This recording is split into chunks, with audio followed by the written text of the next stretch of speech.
سورہ اعلی۔ سورہ اعلی کا تعارف۔ مقام نزول: سورہ اعلی مکہ مکرمہ میں نازل ہوئی ہے۔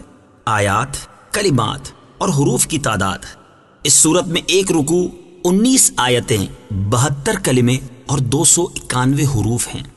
اعلی نام رکھنے کی وجہ: اعلی کا معنی ہے سب سے بلند، اور اس سورت کی پہلی آیت میں یہ لفظ موجود ہے، اسی مناسبت سے اسے سورہ اعلی کہتے ہیں۔ سورہ اعلی سے متعلق 3 احادیث۔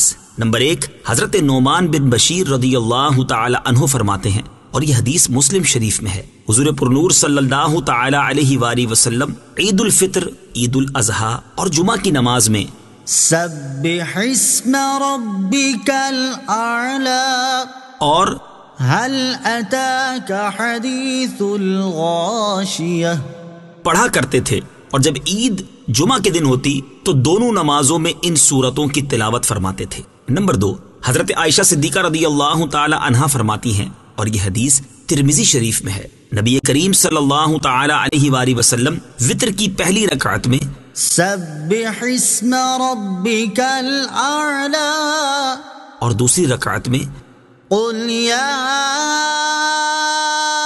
ایھا الکافرون اور تیسری رکعت میں قل هو اللہ احد پڑھا کرتے تھے۔ نمبر 3، حضرت علی المرتضی کرم اللہ تعالی وجہہ الکریم فرماتے ہیں، نبی کریم صلی اللہ تعالی علیہ وسلم اس سورت سبح اسم ربک الاعلی سے محبت فرماتے تھے۔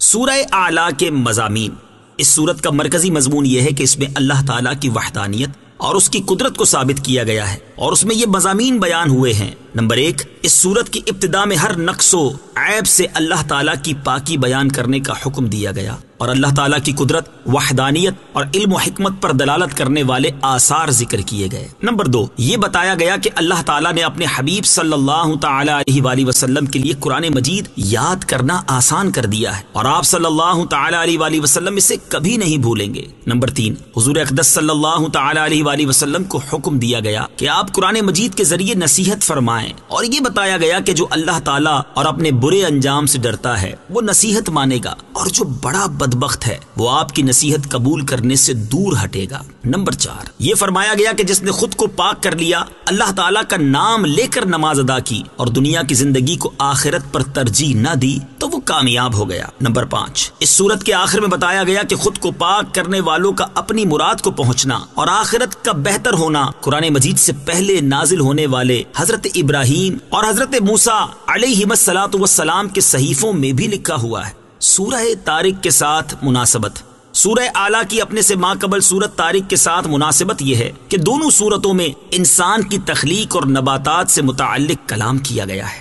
بسم اللہ الرحمن الرحیم۔ ترجمہ: اللہ کے نام سے شروع جو نہایت مہربان رحمت والا ہے۔ سبح اسم ربک الاعلی۔ ترجمہ: اپنے رب کے نام کی پاکی بیان کرو جو سب سے بلند ہے۔ سبح اسم ربک الاعلی۔ اپنے رب کے نام کی پاکی بیان کرو جو سب سے بلند ہے۔ تفسیر صراط الجنان میں ہے، یعنی اے پیارے حبیب صلی اللہ تعالی علیہ وآلہ وسلم، آپ اس بات کو بیان فرمائیں کہ اللہ تعالیٰ اپنی ذات میں، صفات میں، اسماء میں، افعال میں اور احکام میں ہر اس چیز سے پاک ہے جو اس کی شان کے لائق نہیں ہے، اور پاک جگہوں میں عزت و احترام کے ساتھ اللہ تعالیٰ کا نام لیا جائے۔ بعض مفسرین نے فرمایا کہ اس آیت میں سبحان ربی الاعلی کہنے کا حکم دیا گیا ہے، اور حضرت عقبہ بن عامر رضی اللہ تعالیٰ عنہ فرماتے ہیں، جب یہ آیت نازل ہوئی تو سرکار دو عالم صلی اللہ تعالی علیہ وآلہ وسلم نے ارشاد فرمایا، اسے اپنے سجدے میں داخل کر دو، یعنی سجدے میں سبحان ربی الاعلی کہو۔ الذی خلق فسوى۔ ترجمہ: جس نے پیدا کر کے ٹھیک بنایا۔ الذی خلق فسوى۔ جس نے پیدا کر کے ٹھیک بنایا۔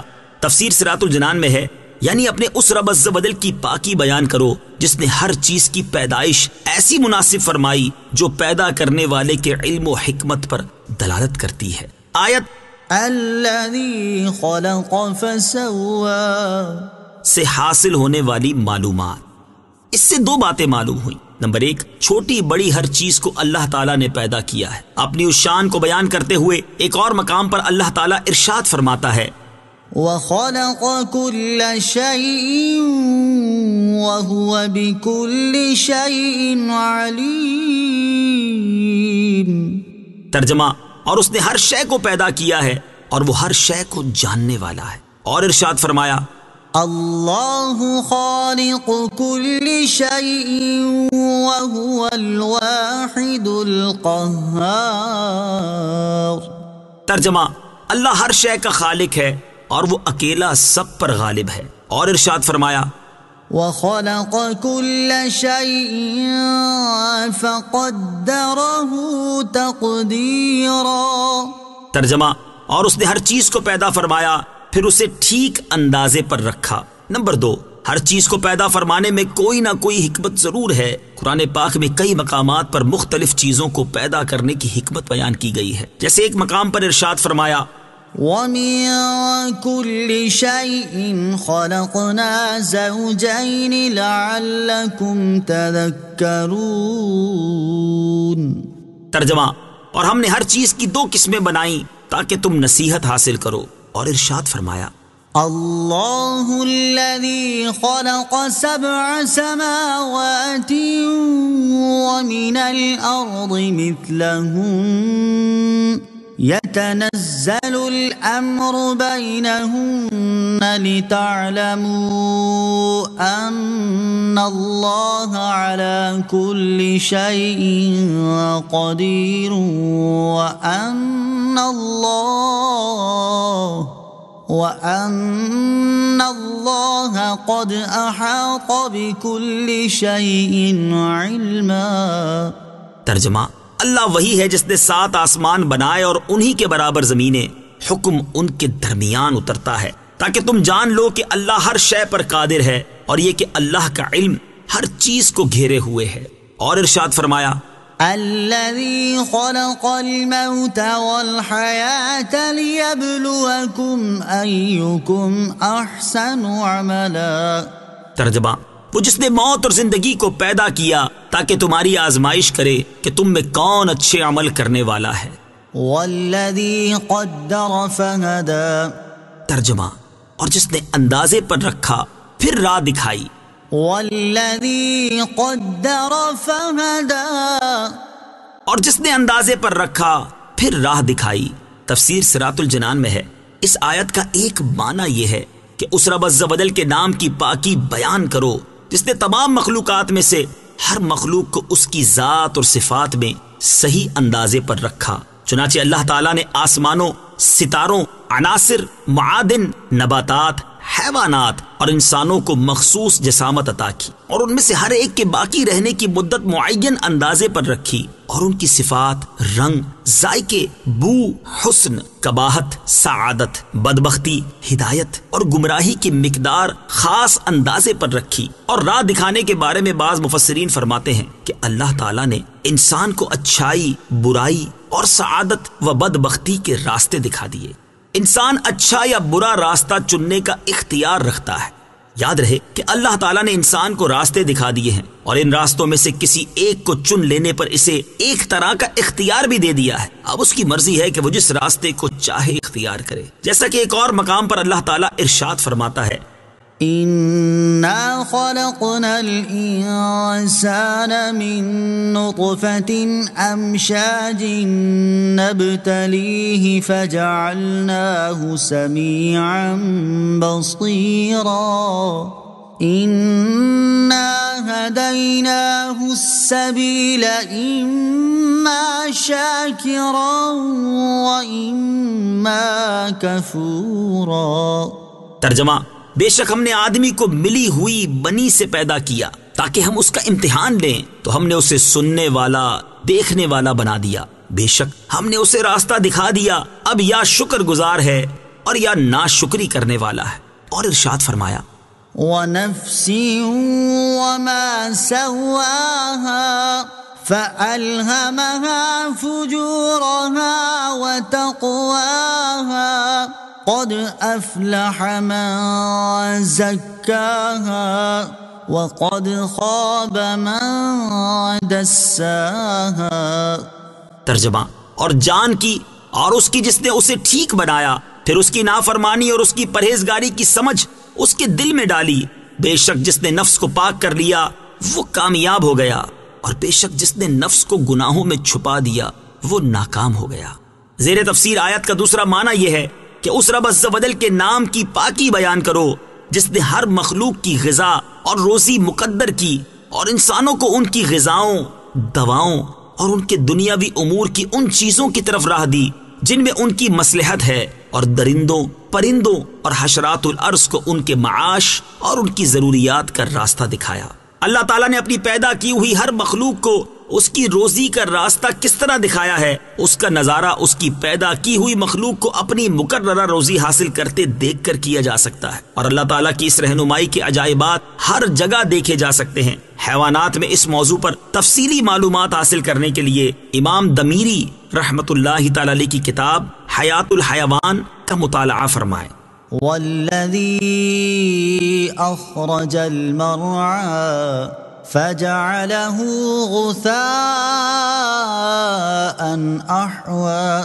ترجمہ، اور جس نے چارہ نکالا پھر اسے خشک سیاہ کر دیا۔ والذی اخرج المرعى، اور جس نے چارہ نکالا۔ تفسیر صراط الجنان میں ہے اس آیت اور اس کے بعد والی آیت کا خلاصہ یہ ہے کہ اللہ تعالیٰ نے اپنی کامل قدرت کے ساتھ زمین سے مختلف اقسام کی نباتات اور طرح طرح کی گھاس پیدا کی جسے جانور چرتے ہیں، پھر اس کا سرسبز ہونا ختم کر کے اسے خشک سیاہ کر دیا۔ دنیا اور اس کی نعمتوں کا حال، ان آیات میں سرسبز چارے کا جو حال بیان کیا گیا کہ شروع میں سرسبز اور بعد میں خشک ہو کر سیاہ بیکار ہو جاتا ہے، یہی حال دنیا اور اس کی نعمتوں کا بھی ہے کہ یہ اگرچہ سبزے کی طرح خوشنما نظر آتی ہے لیکن یہ بہت جلد فنا ہونے والی ہے۔ اللہ تعالیٰ دنیاوی زندگی کی مثال بیان کرتے ہوئے ارشاد فرماتا ہے، انما مثل الحیاة الدنیا كماء أنزلناه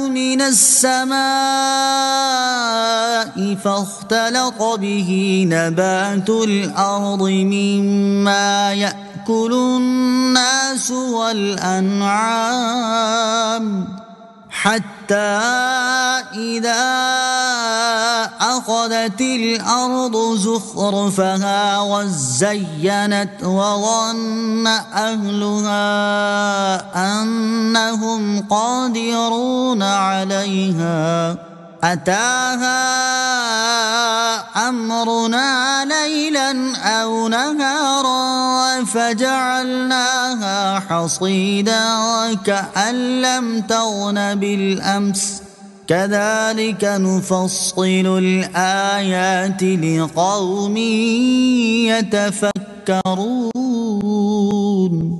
ترجمہ، دنیا کی زندگی کی مثال تو اس پانی جیسی ہے جسے ہم نے آسمان سے اتارا تو اس کے سبب زمین سے اگنے والی چیزیں گھنی ہو کر نکلی جن سے انسان اور جانور کھاتے ہیں، یہاں تک کہ جب زمین نے اپنی خوبصورتی پکڑ لی اور خوب آراستہ ہو گئی اور اس کے مالک سمجھے کہ اب وہ اس فصل پر قادر ہیں، تو رات یا دن کے وقت ہمارا حکم آیا تو ہم نے اسے ایسی کٹی ہوئی کھیتی کر دیا گویا وہ کل وہاں پر موجود ہی نہ تھی۔ ہم غور کرنے والوں کے لیے اسی طرح تفصیل سے آیات بیان کرتے ہیں، اور جو لوگ آخرت کی بجائے دنیا کی زندگی اور اس کی زیب و زینت کے طلبگار ہیں ان کے بارے میں ارشاد فرمایا، من كان يريد الحياة الدنيا وزينتها نوفي إليهم أعمالهم فيها وهم فيها لا يبخسون أولئك الذين الذين ليس لهم في الآخرة إلا النار وحبط ما صنعوا فيها وباطل ما كانوا يعملون.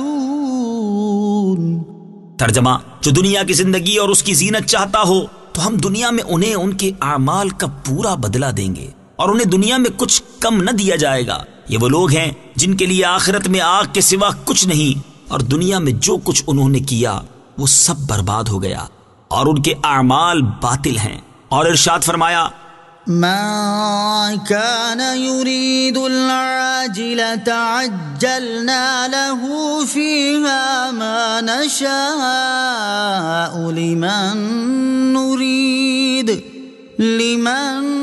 نريد ثم جعلنا له جهنم يصلاها مذموما مدحورا ومن أراد الآخرة وسعى لها سعيها وهو مؤمن فأولئك كان سعيهم مشكورا.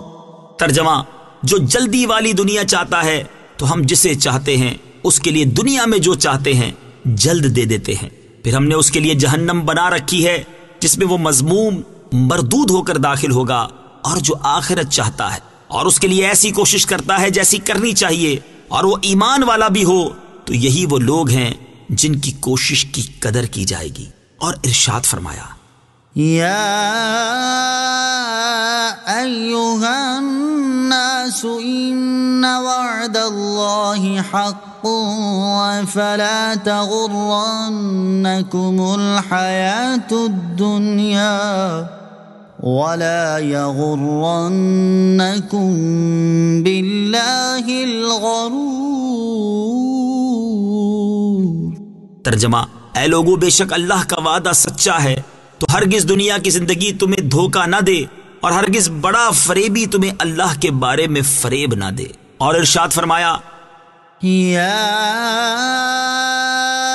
ایھا الناس اتقوا ربكم واخشوا يوما لا يجزي والد عن ولده ولا مولود هو جاز عن والده شيئا إن وعد الله حق فلا تغرنكم الحياة الدنيا ولا يغرنكم بالله الغرور.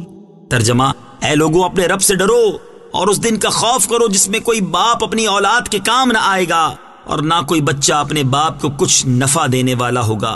بے شک اللہ کا وعدہ سچا ہے تو دنیا کی زندگی ہرگز تمہیں دھوکہ نہ دے اور ہرگز بڑا دھوکہ دینے والا تمہیں اللہ کے علم پر دھوکے میں نہ ڈالے.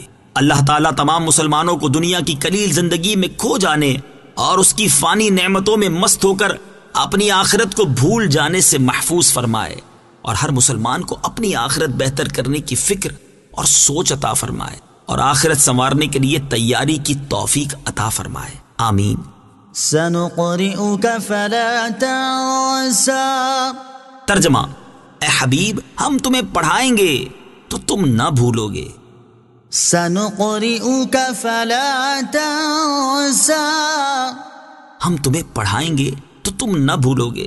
تفسیر صراط الجنان میں ہے، جب حضرت جبرائیل علیہ السلام وحی لے کر نازل ہوتے تو وہ ابھی آیت کا آخری حصہ پڑھ کر فارغ نہیں ہوتے تھے کہ نبی کریم علیہ الصلوۃ والسلام اس اندیشے سے اس آیت کا ابتدائی حصہ پڑھنا شروع کر دیتے کہ کہیں بھول نہ جائیں. اس پر اللہ تعالیٰ نے ارشاد فرمایا: اے پیارے حبیب صلی اللہ تعالی علیہ وآلہ وسلم، ہم حضرت جبرائیل کے ذریعے تمہیں قرآن پڑھائیں گے تو جو کچھ آپ کے سامنے پڑھا جائے گا آپ اسے نہیں بھولیں گے. تفسیر جمل میں ہے کہ یہ اللہ تعالیٰ کی طرف سے اپنے حبیب صلی اللہ تعالی علیہ وآلہ وسلم کو بشارت ہے کہ آپ کو قرآن پاک حفظ کرنے کی نعمت کسی محنت کے بغیر عطا ہوئی ہے، اور یہ آپ صلی اللہ تعالی علیہ وآلہ وسلم کا معجزہ ہے کہ اتنی بڑی اور عظیم کتاب کسی محنت و مشقت اور تکرار کے بغیر آپ صلی اللہ تعالی علیہ وآلہ وسلم کو حفظ ہو گئی.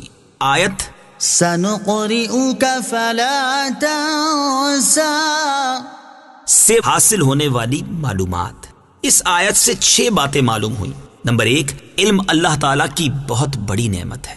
نمبر 2، حضور پرنور صلی اللہ تعالی علیہ وآلہ وسلم تمام مخلوق سے افضل و اعلیٰ ہیں کہ انہیں اللہ تعالیٰ نے پڑھایا ہے۔ نمبر 3، حضرت جبرائیل علیہ الصلوۃ والسلام حضور اقدس صلی اللہ تعالی علیہ وآلہ وسلم کے استاد نہیں، بلکہ وہ اللہ تعالیٰ کے پیغام اس کے حبیب صلی اللہ تعالی علیہ وآلہ وسلم کی خدمت میں پہنچانے پر مامور ہیں۔ نمبر 4، حضور انور صلی اللہ تعالی علیہ وآلہ وسلم کا علم بہت اعلیٰ ہے۔ نمبر 5، مخلوق میں سے کوئی نبی کریم علیہ الصلوۃ والسلام کے برابر عالم نہیں ہے۔ نمبر 6، انبیاء کرام علیہ الصلوۃ والسلام سے ہونے والی بھول بھی اللہ تعالیٰ کی طرف سے ہوتی ہے، اور اس میں ہزارہا حکمتیں ہوتی ہیں، جیسے سارے عالم کا ظہور حضرت آدم علیہ الصلوۃ والسلام کے ایک نسیان کی برکت سے ہے۔ لہٰذا ہماری اور انبیاء کرام علیہ الصلوۃ والسلام کی بھول میں بڑا فرق ہے۔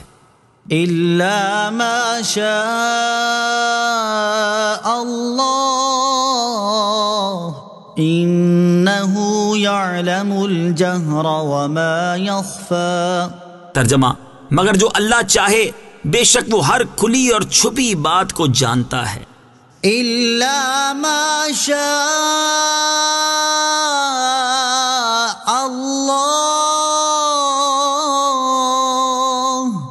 مگر جو اللہ چاہے۔ تفسیر صراط الجنان میں ہے۔ اس استثناء کے بارے میں مفسرین کے مختلف اقوال ہیں، ان میں سے 4 قول درج ذیل ہیں۔ نمبر 1، یہ استثناء تبرک کے لیے ہے، حقیقت میں حاصل نہیں ہوا، اور جب اللہ تعالیٰ نے پڑھا دیا تو اس کے بعد نبی کریم علیہ الصلوۃ والسلام کوئی چیز نہیں بھولے۔ نمبر 2، اس استثناء سے یہ بتانا مقصود ہے کہ اگر اللہ تعالیٰ اپنے حبیب علیہ الصلوۃ والسلام کو کوئی چیز بھلانا چاہے تو وہ اس پر قدرت رکھتا ہے، جیسا کہ ایک اور مقام پر اللہ تعالیٰ نے ارشاد فرمایا، وَلَئِن شِئْنَا لَنَذْهَبَنَّ بِالَّذِي أَوْحَيْنَا إِلَيْكَ۔ ترجمہ، اور اگر ہم چاہتے تو ہم جو آپ کی طرف وحی بھیجتے ہیں اسے لے جاتے، اور ہمیں یقین ہے کہ اللہ تعالیٰ نے ایسا نہیں چاہا۔ نمبر 3، اس آیت کا معنی یہ ہے کہ اے حبیب صلی اللہ تعالی علیہ وآلہ وسلم، آپ قرآن مجید میں سے جو کچھ پڑھیں گے اس میں سے کچھ نہ بھولیں گے، البتہ جس آیت کے بارے میں اللہ تعالیٰ خود چاہے گا وہ آپ کو بھلا دے گا، اور اس کی صورت یہ ہوگی کہ اللہ تعالیٰ اس آیت کی تلاوت اور حکم دونوں منسوخ فرما دے گا۔ یاد رہے کہ جن آیتوں کی تلاوت اور حکم دونوں منسوخ ہوئے ہیں وہ تمام آیتیں حضور اکرم صلی اللہ تعالی علیہ وسلم نہیں بھولے، بلکہ ان میں سے جن آیتوں کے بارے میں اللہ تعالیٰ نے چاہا انہیں آپ کے دل سے اٹھا لیا۔ نمبر 4، یہ بھی ہو سکتا ہے کہ یہاں بھولنے سے معروف معنی مراد ہو، یعنی عارضی طور پر بھول جانا۔ اس صورت میں آیت کا معنی یہ ہوگا کہ اے حبیب صلی اللہ تعالی علیہ وآلہ وسلم، آپ قرآن مجید میں سے کچھ نہ بھولیں گے، البتہ جو اللہ تعالیٰ خود چاہے وہ بھول جائیں گے، پھر وہ چیز ہمیشہ کے لیے بھولی نہ رہے گی بلکہ بعد میں یاد آ جائے گی۔ اس معنی کی تائید ان احادیث سے ہوتی ہے جن میں حضور اقدس صلی اللہ تعالی علیہ وسلم کا کسی آیت کو بھول جانے کا ذکر ہے، اور ان سے یہ واضح ہوتا ہے بعض مواقع پر حضور پرنور صلی اللہ تعالی علیہ وآلہ وسلم عارضی طور پر کچھ آیات بھولے تھے، اور آپ کا یہ بھولنا امت کے بھولنے کی طرح نہیں ہے۔ إِنَّهُ يَعْلَمُ الْجَهْرَ وَمَا يَخْفَى، بے شک وہ ہر کھلی اور چھپی بات کو جانتا ہے۔ تفسیر صراط الجنان میں ہے۔ اس آیت کی ایک تفسیر یہ ہے کہ اے پیارے حبیب صلی اللہ تعالی علیہ وآلہ وسلم، جب آپ حضرت جبرائیل علیہ الصلوۃ والسلام کے ساتھ بلند آواز سے پڑھتے ہیں اللہ تعالیٰ اسے جانتا ہے، اور آپ کے دل میں جو قرآن بھول جانے کا خوف ہے اسے بھی جانتا ہے، لہٰذا آپ اسے بھول جانے کا خوف نہ کریں۔ یہ ہمارے ذمہ کرم پر ہے کہ آپ قرآن نہ بھولیں۔ دوسری تفسیر یہ ہے کہ اللہ تعالیٰ بندوں کے ظاہری افعال اور ان کے اقوال جانتا ہے، اور ان کے پوشیدہ اقوال اور افعال سے بھی خبردار ہے۔ ظاہر و باطن دونوں کو درست رکھنا چاہیے۔ اس سے معلوم ہوا کہ انسان کو اپنا ظاہر بھی ٹھیک کرنا چاہیے اور اپنا باطن بھی درست رکھنا چاہیے، کیونکہ اللہ تعالیٰ اس کے ہر ظاہری باطنی قول اور فعل سے باخبر ہے، جیسا کہ ہمارے ظاہری اور پوشیدہ اعمال کے بارے میں ایک اور مقام پر اللہ تعالیٰ ارشاد فرماتا ہے، يَعْلَمُ سِرَّكُمْ وَجَهْرَكُمْ وَيَعْلَمُ مَا تَكْسِبُونَ۔ ترجمہ، وہ تمہاری ہر پوشیدہ اور ظاہر بات کو جانتا ہے اور وہ تمہارے سب کام جانتا ہے، اور ارشاد فرمایا، إِنَّهُ يَعْلَمُ الْجَهْرَ مِنَ الْقَوْلِ وَيَعْلَمُ مَا تَكْتُمُونَ۔ تكتمون. ترجمہ: بے شک اللہ بلند آواز سے کہی گئی بات کو جانتا ہے اور وہ جانتا ہے جو تم چھپاتے ہو. اور ارشاد فرمایا: ان الذين يلحدون في آياتنا لا يخفون علينا أفمن يلقى في النار خير أم من يأتي آمنا يوم القيامة اعملوا ما شئتم إنه بما تعملون بصير. ترجمہ: بے شک جو لوگ ہماری آیتوں میں سیدھی راہ سے ہٹتے ہیں وہ ہم پر پوشیدہ نہیں ہیں، تو کیا جسے آگ میں ڈالا جائے گا وہ بہتر ہے یا وہ جو قیامت میں امان سے آئے گا؟ تم جو چاہو کرتے رہو، بے شک اللہ تمہارے کام دیکھ رہا ہے. اور حضرت عبداللہ بن عمر رضی اللہ تعالی عنہما سے مروی ہے کہ جس نے اپنے اور اللہ تعالیٰ کے مابین معاملے کو اچھا کر لیا تو اللہ تعالیٰ اسے اس کے اور لوگوں کے درمیان معاملے کو کافی ہوگا، اور جس نے اپنے باطن کی اصلاح کر لی تو اللہ تعالیٰ اس کے ظاہر کو درست کر دے گا.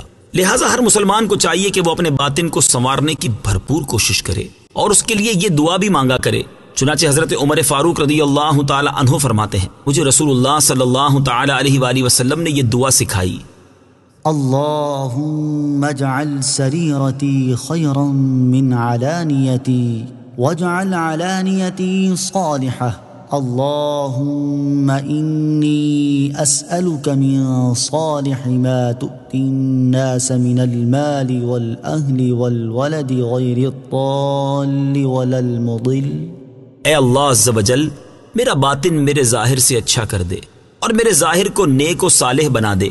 اے اللہ عز و جل، میں تجھ سے وہ اچھا گھر بار، مال اولاد جو نہ گمراہ ہو اور نہ گمراہ گر ہو مانگتا ہوں جو تو لوگوں کو دیتا ہے. وَنُيَسِّرُكَ لِلْيُسْرَى. ترجمہ: اور ہم تمہارے لیے آسانی کا سامان کر دیں گے. وَنُيَسِّرُكَ لِلْيُسْرَى.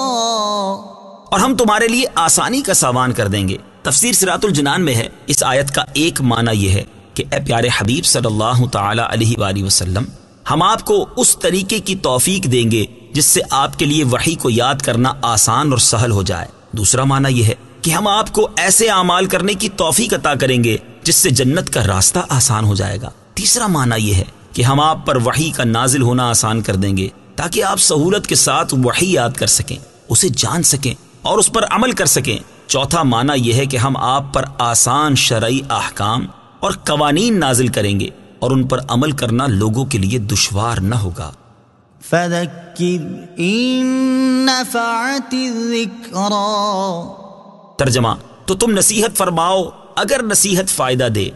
فَذَكِّرْ إِن نَّفَعَتِ الذِّكْرَى. تو تم نصیحت فرماؤ اگر نصیحت فائدہ دے. تفسیر صراط الجنان میں ہے، یعنی اے پیارے حبیب صلی اللہ تعالی علیہ وآلہ وسلم، اگر نصیحت فائدہ دے اور کچھ لوگ اس سے فائدہ حاصل کریں تو آپ اس قرآن مجید سے نصیحت فرمائیں. نصیحت فائدہ دے یا نہ دے، بہرحال نصیحت کرنے کا حکم ہے. یاد رہے کہ یہاں نصیحت کرنے میں جو نصیحت فائدہ دینے کی شرط لگائی گئی، اس کا یہ مطلب نہیں کہ اگر نصیحت فائدہ نہ دے تو نصیحت نہ کی جائے، بلکہ نصیحت فائدہ دے یا نہ دے دونوں صورتوں میں نصیحت کرنے کا حکم ہے، کیونکہ قرآن پاک کی آیات میں مفہوم مخالف کا اعتبار نہیں ہے، اور یہ آیت بھی انہی آیات میں سے ہے، اور قرآن پاک میں اس کی کئی مثالیں موجود ہیں. جیسے ایک مقام پر اللہ تعالیٰ نے ارشاد فرمایا: وَإِذَا ضَرَبْتُمْ فِي الْأَرْضِ فَلَيْسَ عَلَيْكُمْ جُنَاحٌ أَن تَقْصُرُوا مِنَ الصَّلَاةِ إِنْ خِفْتُمْ أَن يَفْتِنَكُمُ الَّذِينَ كَفَرُوا. ترجمہ: اور جب تم زمین میں سفر کرو تو تم پر گناہ نہیں کہ بعض نمازیں کثر سے پڑھو اگر تمہیں یہ اندیشہ ہو کہ کافر تمہیں ایذا دیں گے. اس آیت کا یہ مطلب نہیں کہ اگر کافروں کی طرف سے اذیت پہنچنے کا خوف نہ ہو تو نمازوں میں کثر نہیں کر سکتے، بلکہ اس کا مطلب یہ ہے کہ سفر کے دوران چاہے امن ہو یا خوف، دونوں صورتوں میں 4 رکعت والی نمازوں میں کثر کی جائے. اور ارشاد فرمایا: وَلَا تُكْرِهُوا فَتَيَاتِكُمْ عَلَى الْبِغَاءِ إِنْ أَرَدْنَ تَحَصُّنًا. ترجمہ: اور تم اپنی کنیزوں کو بدکاری پر مجبور نہ کرو، خصوصاً اگر وہ خود بھی بچنا چاہتی ہوں. اس ممانعت کا یہ مطلب نہیں کہ اگر وہ بدکاری سے بچنا نہ چاہتی ہوں تو تم انہیں بدکاری پر مجبور کرو، بلکہ اس کا مطلب یہ ہے کہ بہر صورت انہیں بدکاری پر مجبور نہ کرو. سيذكر من يخشى ويتجنبها الأشقى الذي يصلى النار الكبرى ثم لا يموت فيها ولا يحيا.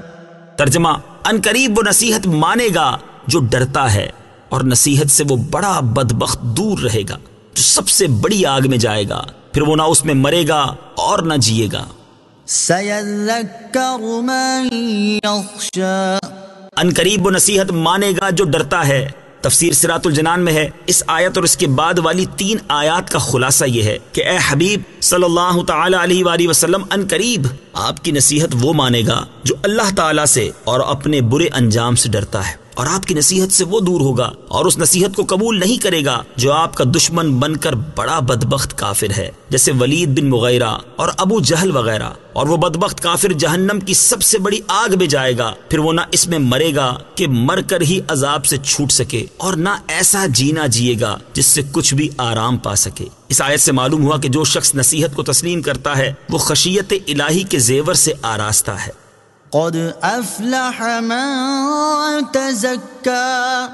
ترجمہ: بے شک جس نے خود کو پاک کر لیا وہ کامیاب ہو گیا. قد افلح من تزکا. بے شک جس نے خود کو پاک کر لیا وہ کامیاب ہو گیا. تفسیر صراط الجنان میں ہے. اس آیت میں لفظ تزکا کے بارے میں ایک قول یہ ہے کہ اس سے مراد خود کو کفر و شرک اور گناہوں سے پاک کرنا ہے. دوسرا قول یہ ہے کہ اس سے مراد نماز کے لیے طہارت حاصل کرنا ہے. اس صورت میں اس آیت سے نماز کے لیے وضو اور غسل کرنا ثابت ہوتا ہے. تیسرا قول یہ ہے کہ اس سے زکوٰۃ ادا کر کے مال کو پاک کرنا مراد ہے. اس صورت میں یہ آیت زکوٰۃ فرض ہونے پر دلالت کرتی ہے، لیکن اس آیت کے زکوٰۃ سے متعلق ہونے پر اشکال ہے، کیونکہ یہ صورت مکی ہے جبکہ زکوٰۃ کا حکم مدینہ منورہ میں نازل ہوا. صوفیہ کے نزدیک تزکیہ کا مطلب، مفتی احمد یار خان نعیمی رحمت اللہ تعالی علیہ نے تحریر فرمایا ہے کہ صوفیہ کے نزدیک تزکیہ کا مطلب دل کو برے عقیدے، برے خیالات اور تصور غیر سے پاک کرنا ہے. دل کی صفائی یا وہبی ہے یا کسبی یا عطائی. وہبی تزکیہ پیدائشی ہوتا ہے، کسبی اپنے اعمال سے، جبکہ عطائی کسی کی نظر سے. جیسے بادل اور سورج دور رہتے ہوئے بھی گندی زمین کو پاک کر دیتے ہیں، ایسے ہی اللہ والوں کی نظر دور سے بھی گندے دلوں کو پاک کر دیتی ہے. وَذَكَرَ اسْمَ رَبِّهِ فَصَلَّى. ترجمہ: اور اس نے اپنے رب کا نام لے کر نماز پڑھی. وَذَكَرَ اسْمَ رَبِّهِ فَصَلَّى. اور اس نے اپنے رب کا نام لے کر نماز پڑھی. تفسیر صراط الجنان میں ہے یعنی اور اس نے نماز شروع کرنے کی تکبیر کہہ کر 5 نمازیں پڑھیں. اس آیت سے نماز شروع کرنے کی تکبیر ثابت ہوئی، اور یہ بھی ثابت ہوا کہ وہ نماز کا حصہ نہیں ہے کیونکہ نماز کا اس پر عطف کیا گیا ہے، اور یہ بھی ثابت ہوا کہ اللہ تعالیٰ کے ہر نام سے نماز شروع کرنا جائز ہے. بعض مفسرین نے یہ کہا ہے کہ تزکا سے صدقہ فطر دینا اور رب کا نام لینے سے عیدگاہ کے راستے میں تکبیریں کہنا، اور نماز سے نماز عید مراد ہے. بل تؤثرون الحياة الدنيا والآخرة خير وأبقى إن هذا لفي الصحف الأولى صحف إبراهيم وموسى.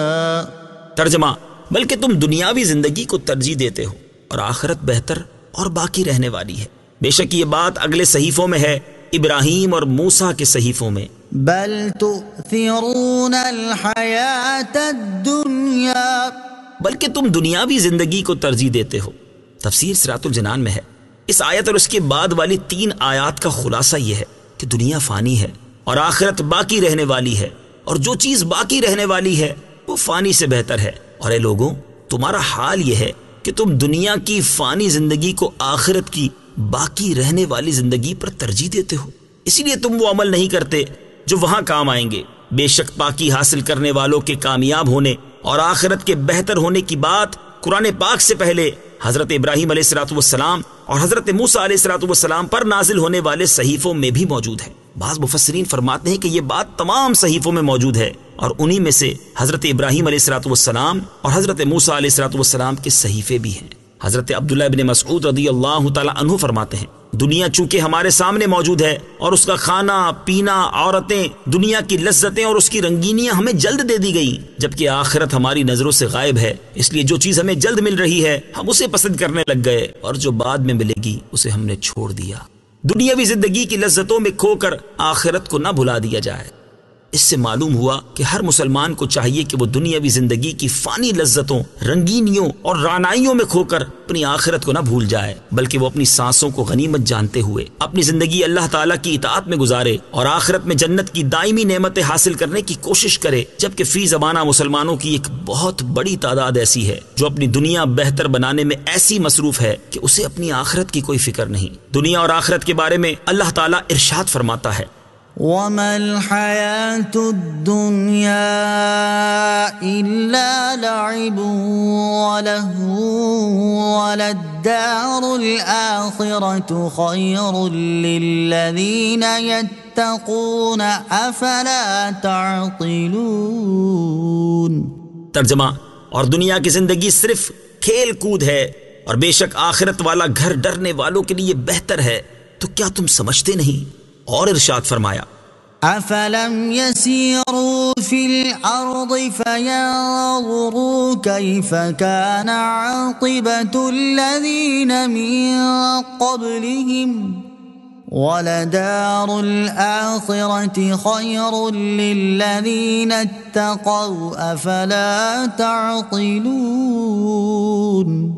ترجمہ، تو کیا یہ لوگ زمین پر نہیں چلے تاکہ دیکھ لیتے کہ ان سے پہلوں کا کیا انجام ہوا، اور بے شک آخرت کا گھر پرہیزگاروں کے لیے بہتر ہے، تو کیا تم سمجھتے نہیں؟ اور ارشاد فرمایا، من كان يريد العاجلة عجلنا له فيها ما نشاء لمن نريد ثم جعلنا له